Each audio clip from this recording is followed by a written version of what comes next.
और इस बीच एक बड़ी खबर आ रही है, उत्तर प्रदेश में इनकम टैक्स विभाग की बात करेंगे। रेड पूरी हो चुकी है, 6 जगहों पर एक साथ छापेमारी हुई है। 24 घंटों तक ये आयकर विभाग की कार्रवाई चली है। 56 करोड़ के कालेधन के सबूत मिले, 77 लाख रुपए कैश भी जब्त हुआ। आरोपियों से जल्द पूछताछ करेगी टीम। कल हमने आपको खबर दिखाई थी, खबर आई थी और 6 ठिकानों पर छापेमारी चल रही थी और अब जानकारी आ रही है कि 56 करोड़ रुपए के काले धन के सबूत भी मिले हैं। इस वक्त की सबसे बड़ी खबर, एक साथ ये छापेमारी चल रही थी। तकरीबन 24 घंटे का वक्त जो है बीत गया। अब कहा जा रहा है कि ये रेड पूरी हो चुकी है।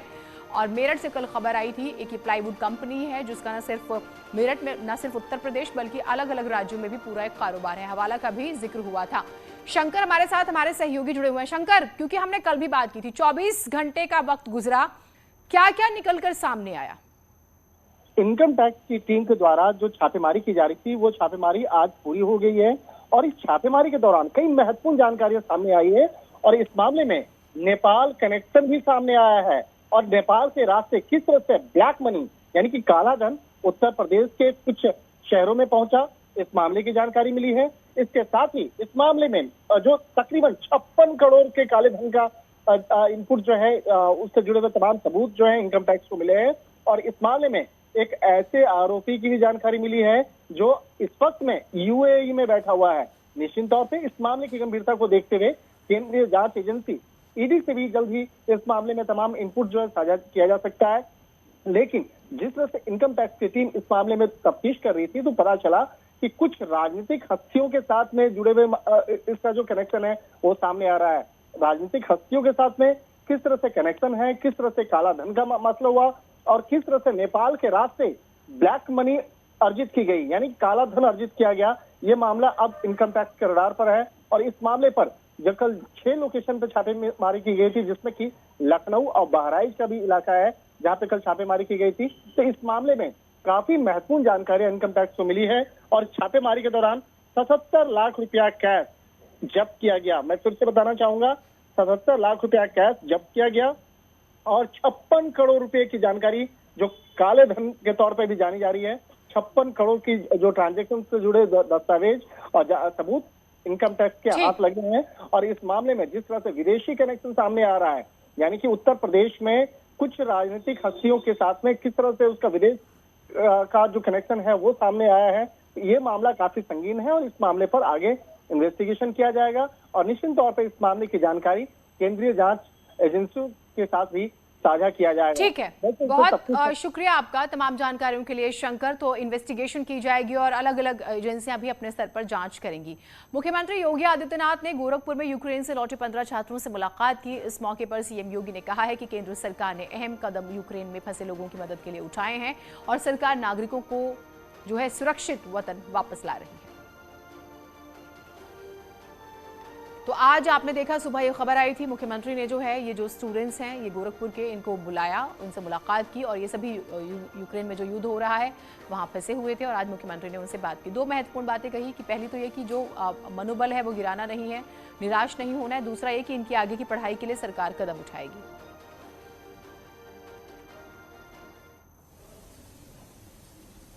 कोई सरकार वहां का संज्ञान नहीं ली है, किसी ने भी नहीं लिया। बेचारे अपने तरीके से जो निकल जा रहा है, बाकी सब भगवान भरोसे है। लेकिन यहां पे जैसे ही रूस ने यूक्रेन पे हमला किया, युद्ध शुरू हुआ, तो इसके साथ ही अपने नागरिकों को सुरक्षित वापस भारत लेके आना है। यह एक बैठक प्रधानमंत्री मोदी जी ने की और उसके बाद फिर कार्रवाई शुरू हुई। भारत सरकार ने भी और राज्य सरकार ने भी अपने यहां नोडल अधिकारियों की तैनाती करके सभी लोगों से जानकारी भी जुटाई कि कौन लोग कहां पर हैं, क्या है, अभिभावकों के साथ संपर्क करना, संवाद बनाना। फिर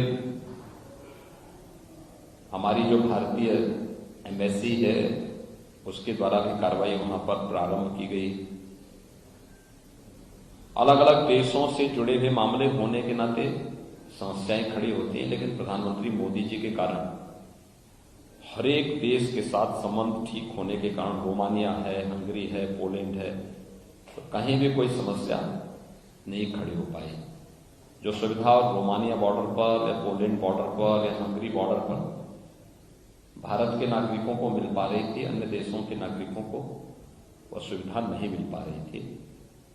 कारण था कि प्रधानमंत्री मोदी जी ने स्वयं इसमें रुचि ली और फिर भारत वापस लाने के लिए 4 केंद्रीय मंत्री वहां भेजे गए।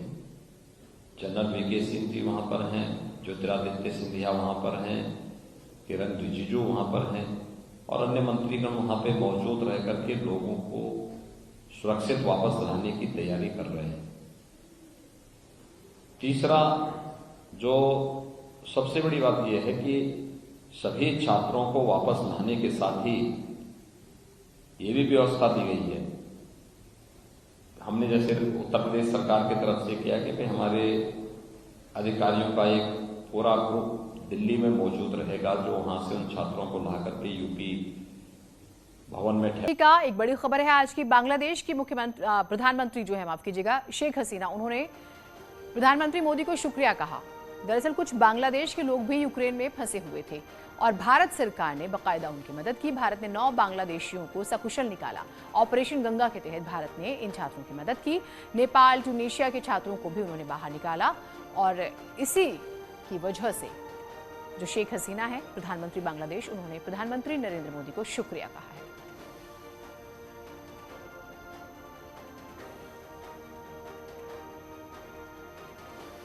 तो पीएम मोदी को धन्यवाद दिया। आप जानते हैं रूस और यूक्रेन के बीच में महायुद्ध चल रहा है और अलग अलग देशों से जो मेडिकल की पढ़ाई करने के लिए बच्चे यूक्रेन गए हुए वो फंस गए, लिहाजा भारत सरकार ने उन बच्चों की मदद की।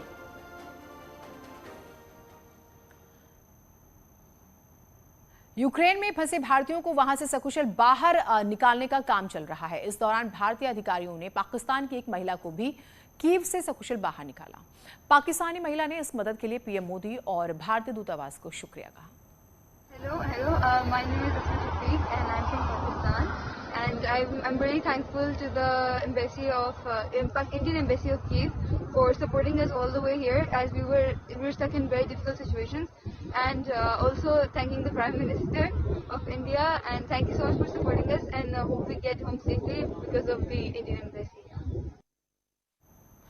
यूक्रेन के सुमो में फंसे भारतीयों को बाहर निकालने का काम तेजी से चल रहा है। कल 650 से ज्यादा भारतीयों को वहां से सकुशल बाहर निकाला गया। बता दें कि सुमे में कई देशों के छात्र पढ़ाई करने जाते हैं और रूसी हमले की वजह से वहां के हालात काफी खराब हो चुके हैं। और एक बड़ी खबर बनारस से। ईवीएम मामले पर इलेक्शन कमीशन का जवाब। त्रिस्तरीय सुरक्षा में है ईवीएम, ये अफवाह फैलाने की कोशिश है। ट्रेनिंग के लिए ले जाई जा रही थी मशीनें, इलेक्शन कमीशन ने कहा है। कल एक बड़ी खबर आई थी और अखिलेश यादव ने प्रेस कॉन्फ्रेंस करके कहा था कि ईवीएम के साथ छिड़खानी हो रही है, गाड़ियों में ईवीएम को ले जाया जा रहा है और फिर उसे पकड़ा गया। और फिर जो है देखिए डीएम का स्टेटमेंट आता है, वो ये कहते हैं कि ट्रेनिंग के लिए ले जाई जा रही थी। और आज इलेक्शन कमीशन का जवाब भी आया है। उनका कहना यह है कि ये अफवाह फैलाने की कोशिश है। काउंटिंग सेंटर पर सुरक्षा के पुख्ता इंतजाम किए गए। हम 5 तस्वीरों के जरिए इसे आपको दिखा देते हैं। राजधानी लखनऊ में स्ट्रांग रूम पर सीसीटीवी के जरिए नजर रखी जा रही है। शाहजहांपुर में काउंटिंग के लिए 426 कर्मचारियों की ड्यूटी लगाई गई है। स्ट्रांग रूम में रखे ईवीएम की सुरक्षा के लिए सीआरपीएफ, पीएसी और पुलिस तैनात की गई। संभल में काउंटिंग स्थल पर 3 लेयर सिक्योरिटी रहेगी। 2 कंपनी सीआईएफ और थानों की पुलिस तैनात रहेगी। अमरोहा में भी सुरक्षा के पुख्ता इंतजाम किए गए हैं। कासगंज में डीएम ने हर काउंटिंग सेंटर पर 7-7 टेबल पर मतगणना कराने के निर्देश दिए हैं। एक छोटा सा ब्रेक लेते हैं, कहीं मत जाइएगा।